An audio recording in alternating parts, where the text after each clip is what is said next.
We're good. Hey guys, Terry Hay here again from Shock Treatment. We're going to go over our 24 model EXC today, the 350. And I would have liked to have basically done this a little earlier, but as you can see, I've banged myself up a little bit, happened to break my back and tore the bicep tendon right off the bone. So off the tools for a little while, give me a chance to do more of these videos. Anyway, we've been testing our new 24. It's quite an interesting bike. We're very keen to get this bike into the workshop, and we've purchased this ourselves, and we'll be doing a lot more development. We've already got this one a long way down the track and working very nicely.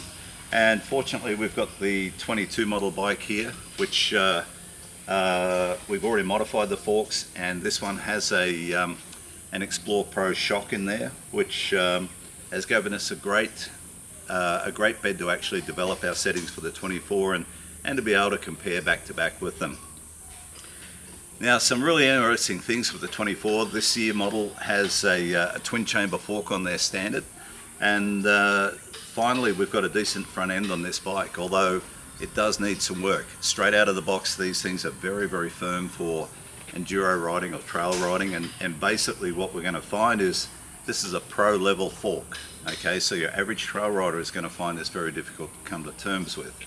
Now, as far as the shock goes, very interesting. We have a different frame this year, and what we're seeing is a different swing arm angle from that shock absorber. So the acceleration traits are quite different, and when we first went back to back, the 22 was a much nicer bike. It has been modified, but it was a much nicer bike to ride than the 24. Power characteristics a little different. We got a bit more top end out of this bike, but we had very little traction, and so when you pushed on this bike, it was very slow. The rebound was way over damped, and when we opened the shock absorber up, there's some very interesting mechanisms, and we will get this bike broken down. We will be doing more videos with it, but our traction on this bike compared to the 22 was very poor, and but since then we found that we swapped the standard spring out, which went from a 7.2 straight rate spring to a progressive spring. That was an instant upgrade for us. We did fit a Racetech bladder to this shock as well, which was further improvement, but the rebound mechanism has a lot going on with it, and so like I said, we will break this down and we'll get into that further, but we've had to do a lot of development, a lot of work on that rebound mechanism, and now we've got really good grip levels from it, and we've got the compression 99% where we want it to be. So at this point in time, we're happy to say that we've now got this shock working better than the aftermarket shock that's in the 22. We have had to change the length of this shock as well. What we found was we started off running 105 millimeters of sag, and we got reasonable results, so we went to 100 millimeters of sag. We end up with much better acceleration traits, and then we went to 95 millimeters of sag. And so what happened at 95 was basically we ended up with really good drive characteristics, but then it got a bit nasty on the bumps, a bit too busy.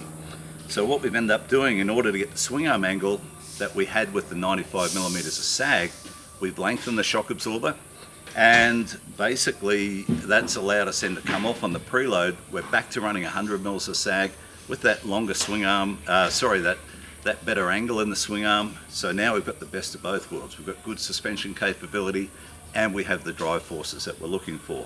The rebound played a massive part in that. With this particular fork, like I said, twin chamber fork, really nice design. Basically very similar to the 6500 cartridge in this fork now, which has been a welcome sight after over 10 years of substandard forks from KTM. And I hate to say that sort of thing. I mean, you'd like to think that their goal would be to produce the best forks possible, but we've been in a bit of a suspension wasteland for the past few years. Now, with the forks on this one, much more positive. They hold up a lot better in the stroke, but as I said, they are very hard. The mid valve it's over damped. If you're going to get in there, if you're a tuner, you want to look at that and address some of those issues straight away.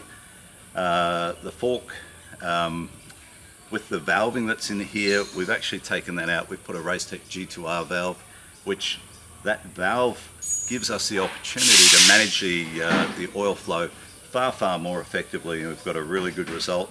But like I said, we will be doing a tear down.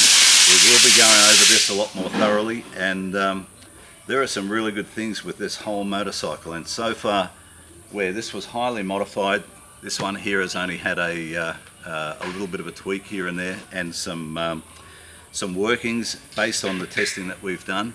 And we've already got this one better than our modified 22. So we've got a lot more development to go on. We explore these things a lot more than your average tuner, and we try to get the ultimate result. And once we've got our baseline perfect, I mean, basically we can then adapt it to any rider of whatever stature, whatever weight. But interesting things, biggest thing we found, progressive spring in the rear, getting this rebound sorted out in the shock, that was massive, okay? And change to the angle of the shock gave us really good drive qualities, and put this bike in a zone where it's already competitive, but we've got a little bit more to go on with it. We will get this broken down, we'll have a good look at it, and happy to answer any questions. But so far, happy with our progress, more to come. Thanks guys.